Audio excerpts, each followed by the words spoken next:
ಇಲ್ಲ ಲಾಯರ್ಗಳು ಮಾಡ್ತಾ ಇದ್ದಾರೆ, ನಮ್ಮ ವಕೀಲರುಗಳು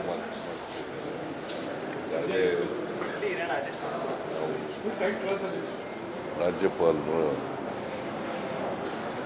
ಆದೇಶವನ್ನು ಪ್ರಶ್ನೆ ಮಾಡಿ ಹೈಕೋರ್ಟ್ನಲ್ಲಿ ಅರ್ಜಿ ಸಲ್ಲಿಸಿದ್ದೀವಿ. ರಿಟ್ ಪಿಟಿಷನ್ ಆಗಿ ರಿಟ್ ಪಿಟಿಷನನ್ನು ಕೇಳಿಸ್ತಾ ಇಲ್ವಾ? ರಿಟ್ ಪಿಟಿಷನ್ ಹಾಕಿದ್ದೀವಿ. ರಿಟ್ ಪಿಟಿಷನ್ನಲ್ಲಿ ಕ್ವಾಶ್ಗೆ ಮತ್ತು ಇಂಟ್ರೀಮ್ ರಿಲೀಫ್ ಕೂಡ ಕೇಳಿದ್ದೀವಿ, ಸ್ಟೇ ಕೊಡಿ ಅಂತ. ಈ ಪಿಟಿಷನ್ ಮೇಲೆ ಆರ್ಗ್ಯುಮೆಂಟ್ ಮಾಡಲಿಕ್ಕೆ ನನ್ನ ಪರವಾಗಿ ಅಭಿಷೇಕ್ ಮನು ಸಿಂಘ್ವಿ ಬರ್ತಾ ಇದ್ದಾರೆ, ಅವ್ರು ಬರ್ತಾ ಇದ್ದಾರೆ. ಅವ್ರು ಆರ್ಗ್ಯುಮೆಂಟ್ ನ್ಯಾಯದಲ್ಲಿ ನಮಗೆ ವಿಶ್ವಾಸ ಇದೆ, ನ್ಯಾಯಾಲಯದಲ್ಲಿ ನಮಗೆ ಪರಿಹಾರ ಸಿಗ್ತದೆ ಅಂತಕ್ಕಂಥ ಸಂಪೂರ್ಣ ವಿಶ್ವಾಸ ಇದೆ. ಯಾಕೆಂದರೆ ನಾನು ಏನೂ ತಪ್ಪೇನೂ ಮಾಡಿಲ್ಲ, ನಾನೇನು ತಪ್ಪು ಮಾಡಿಲ್ಲ. ಅದರಿಂದ the conscience is very clear.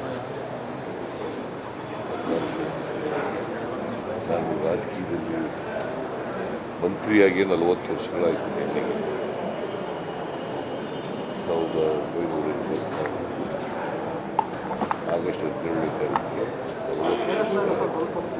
40 ವರ್ಷಗಳಲ್ಲಿ ಯಾವುದೇ ಕಪ್ಪು ಚುಕ್ಕಿ ಇಲ್ಲ.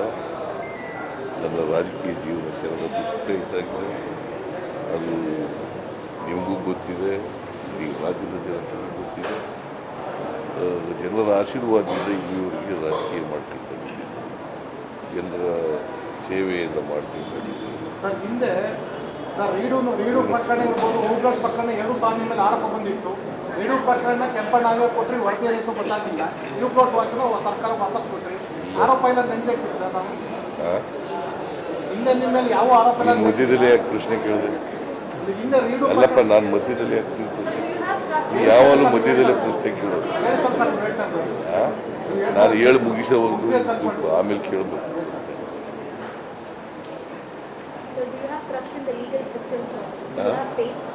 ನೋಡಮ್ಮ, ನಾನು ಹೇಳ್ಬಿಡ್ತೇನೆ. ಸೊ ನಾನು ನಮ್ಮ ರಾಜಕೀಯ ಜೀವನ ತೆರೆದ ಪುಸ್ತಕ ಇದ್ದಾಗಿ ಈ ರಾಜ್ಯದ ಜನರಿಗೆ ಗೊತ್ತಿದೆ.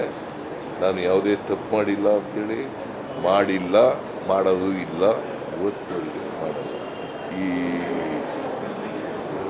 ರಾಜಭವನವನ್ನು ಉಪಯೋಗಿಸ್ಕೊಂಡು BJPಯವರು, JDSನವರು, ಕೇಂದ್ರ ಸರ್ಕಾರದವರು ಷಡ್ಯಂತ್ರ ಮಾಡ್ತಾ ಇದ್ದಾರೆ. ಅವರಿಗೆ ಮಸಿ ಬಳಿಬೇಕು ಅಂತೇಳಿ ರಾಜಕೀಯ ದುರುದ್ದೇಶದಿಂದ ಇದು ಮಾಡ್ತಾ ಇದ್ದಾರೆ.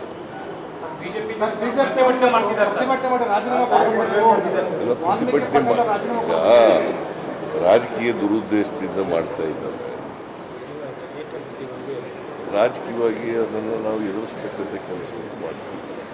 ಲೀಗಲ್ ಫೈಟು ಕೂಡ ಮಾಡ್ತೀವಿ, ಪೊಲಿಟಿಕಲ್ ಫೈಟು ಕೂಡ ಮಾಡ್ತೀವಿ. ನಾವು ಇಲ್ಲ, ಡೆಲ್ಲಿಗೆ ಹೋಗಬೇಕು ಅಂತ ಅಂದ್ಕೊಂಡಿದ್ದೀನಿ.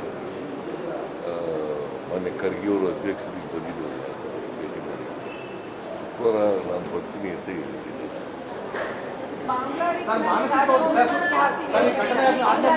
ಮಾನಸಿಕವಾಗಿ ಮತ್ತೆ ನೈತಿಕವಾಗಿ ಕುಗ್ಗಿದ್ದೀರಿ ಸರ್. ಸ್ವಲ್ಪ ನೀವು ಡಲ್ ಕಾಣ್ತಾ ಇದ್ದೀರಿ.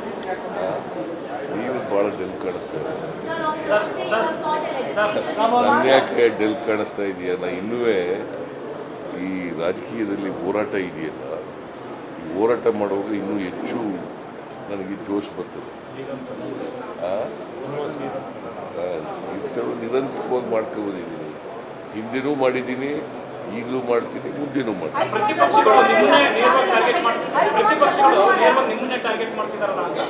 ಯಾಕಂದ್ರೆ ಅವ್ರಿಗೆ ಭಯ. ಯಾಕೆ ನಾನು ಬಡವ್ರ ಪರವಾಗಿ ಅನೇಕ ಗ್ಯಾರಂಟಿಗಳು, ಎಲ್ಲ ಗ್ಯಾರಂಟಿಗಳನ್ನು ಜಾರಿ ಮಾಡೋದ್ರಲ್ಲ. ಅವ್ರು ಏನು ತಿಳ್ಕೊಂಡಿದ್ದಾರೆ ಅಂದರೆ ಸಿದ್ದರಾಮಯ್ಯನವ್ರನ್ನ ರಾಜಕೀಯವಾಗಿ ಮುಗಿಸಿದ್ದಾರೆ. ಇಡೀ ಕಾಂಗ್ರೆಸ್ ಪಕ್ಷವನ್ನು ಮುಗಿಸ್ತೀವಿ ಅಂತ ಭ್ರಮೆನಲ್ಲಿದ್ದಾರೆ. ಆ ಭ್ರಮೆ ಈಡೇರೋದು. ಗುರುವಾರ ಶಾಸನ ಸಭೆ ಕರೆದಿದ್ರು ಸರ್. ಗುರುವಾರ ಶಾಸನ ಸಭೆ ಕರೆದಿದ್ರು. ಏನು ಸರ್ ಶಾಸಕಾಂಗ ಸಭೆ ಕರೆದಿದ್ದಾರೆ? ಇಲ್ಲ, ಕರೆದಿದ್ದೀವಿ ಅಷ್ಟೇ. Sir,